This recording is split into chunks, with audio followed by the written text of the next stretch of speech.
In this video, I'll talk about details of this diagram. In an earlier video, I mentioned the term ecosystem in education. The more I study educational scenarios, the more I have become confident that we must look at and understand education at an ecosystematic level. Ecosystematic views of education can help you understand failures and successes of education models and learning environment designs. Although our focus is not biological science, what I have learned in education can be often explained in biological or organic views. In fact, I'll even view a learning model or innovation idea as a species. Throughout this course, I'll even use terms such as evolution, extinction, resistance, immune system, DNA, and viral mutations. You'll not be surprised to realize that such phenomena can be witnessed in education. Let's take a look at the diagram in details. I listed technology, content, pedagogy, and value. Why do I think these are most important elements to consider in designing an educational technology solution? Here's why.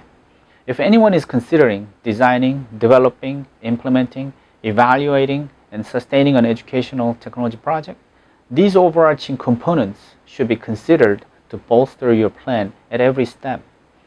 Focusing on only one of these components probably will not lead to successful outcomes. Technology. Technology can certainly be an enabling agent. Technology can create new possibilities, but technology alone cannot ensure success. Let me share with you what I've seen. I've seen a project that involved in deploying a large set of notebook computers and projectors to schools in an extremely underserved region where electricity was not available. Someone thought that solar cell panels could be installed or diesel power generator could be set up to power the school. The assumption was that if notebooks and projectors are powered, teachers and students would use them for teaching and learning purposes. However, such dream was not realized in that particular community. What I have noticed was that the small solar cell panel installed barely kept the teacher's cell phone charged and a few LED lights to lit up. Powering multiple projectors at a usable level wasn't really possible. When someone used a projector for 2 minutes, that was it for the whole school, for the whole day.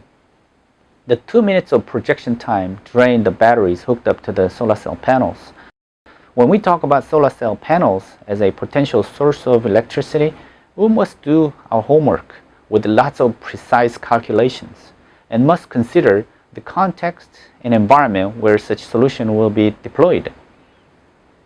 Different energy sources clearly have different purposes. The use of inadequate scale solar cell panels to power a school was a naive idea in this particular case. Even if the sponsoring organization installed a large-scale solar cell farm for an enormous amount of cost, the return on investment would be quite doubtful in this particular context.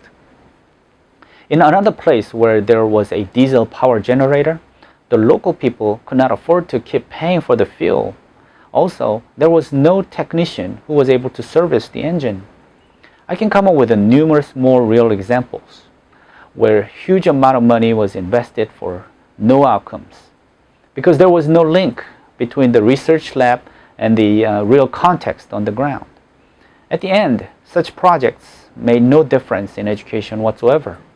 Technology was innovative only in research labs or only in theories.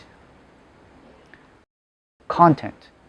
Unless content is going to be generated regionally or locally, your designed content must be applicable and contextualized to be meaningful for your project and the constituencies of the local ecosystem.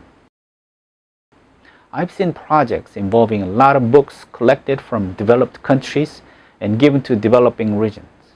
It sounds quite intriguing, but think about the cost of transporting containers of books between continents and going through customs and finally through local transportations. The cost is enormous, but outcome is unknown.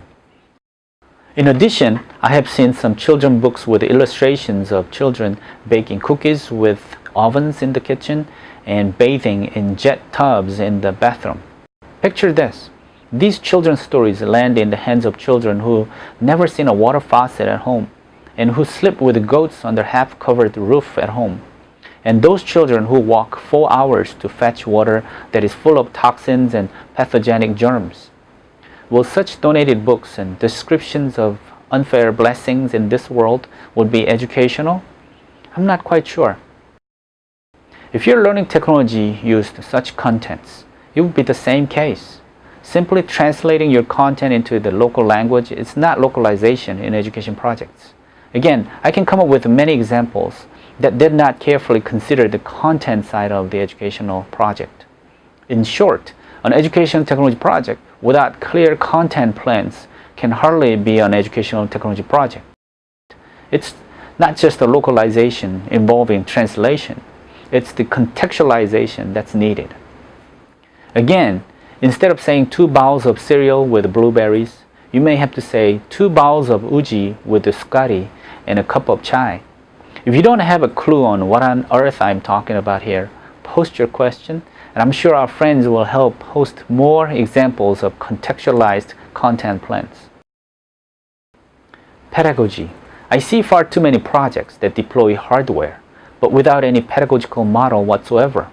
I guess people were hoping that teachers on the ground somehow would magically come up with reasons and ways to use such technology and enhance teaching and learning.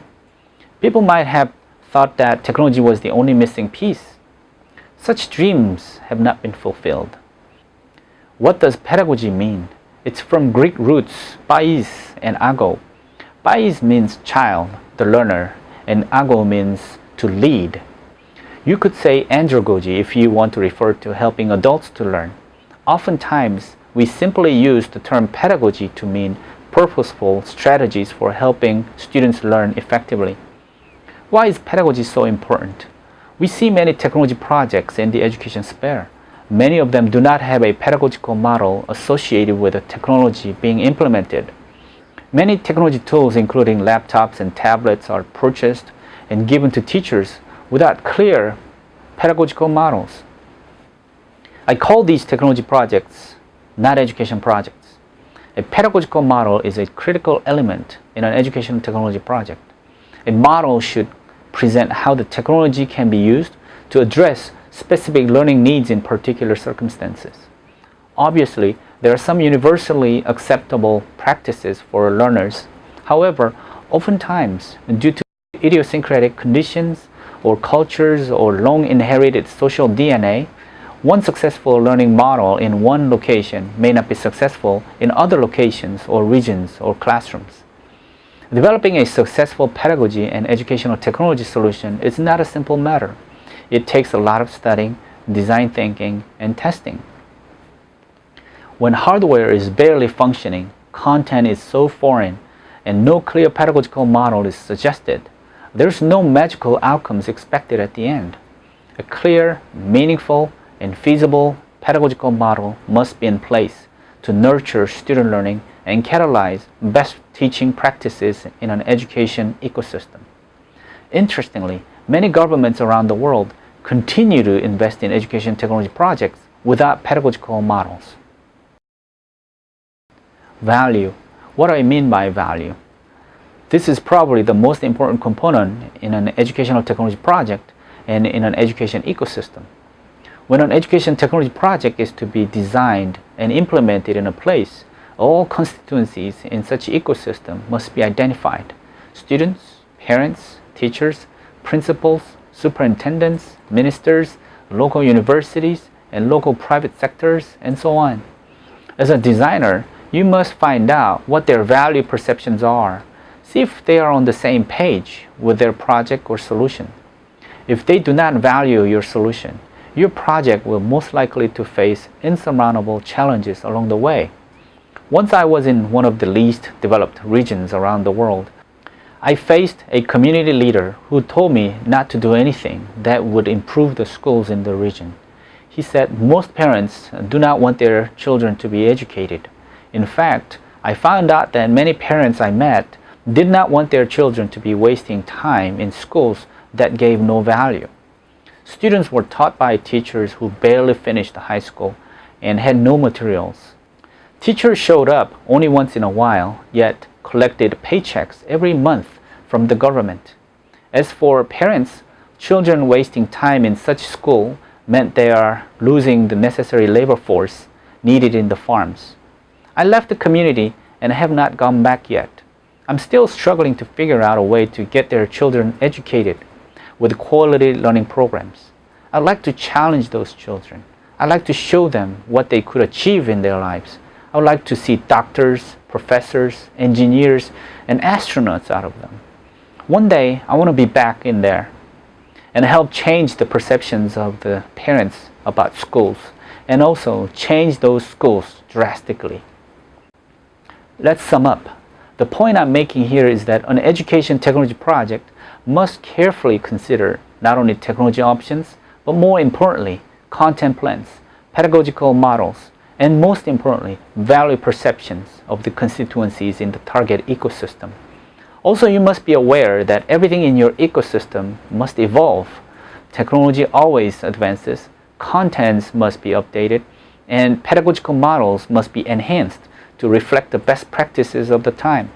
Also, people's perceptions can and do change over time.